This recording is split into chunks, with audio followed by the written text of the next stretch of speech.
৮ বছর পর কাল অনুষ্ঠিত হচ্ছে নড়াইল জেলা বিএনপির কাউন্সিল। দ্বিবার্ষিক কাউন্সিল উপলক্ষে উৎসবের আমেজ নড়াইল শহর জুড়ে। সম্মেলনে প্রধান অতিথি হিসেবে বক্তব্য রাখবেন বিএনপির ভারপ্রাপ্ত চেয়ারম্যান তারেক রহমান।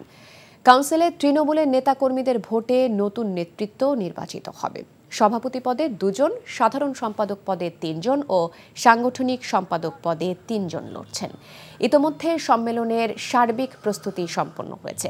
নড়াইল সরকারি উচ্চ বিদ্যালয় মাঠে সম্মেলন অনুষ্ঠিত হবে। সন্ধ্যায় সম্মেলন স্থল পরিদর্শন করেন বিএনপি চেয়ারপারসনের উপদেষ্টা আমানুল্লাহ আমান।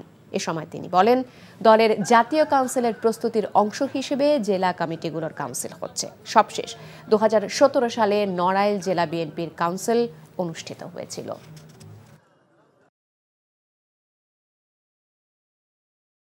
এই সম্মেলন এটা চলমান প্রক্রিয়া চলছে এবং সারা বাংলাদেশে চলছে।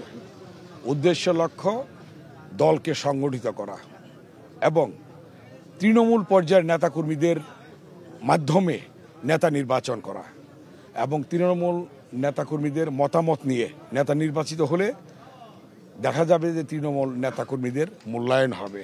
সেই লক্ষ্যেই এই জাতীয় কাউন্সিল। যদি নেতাদের মধ্যে সমঝোতা হয়ে যায় তাহলে তো হবে, আর যদি না হয় তাহলে তৃণমূল পর্যায়ের নেতাকর্মীদের মতামতের ভিত্তিতে হবে। এর বাইরে কোনো কিছু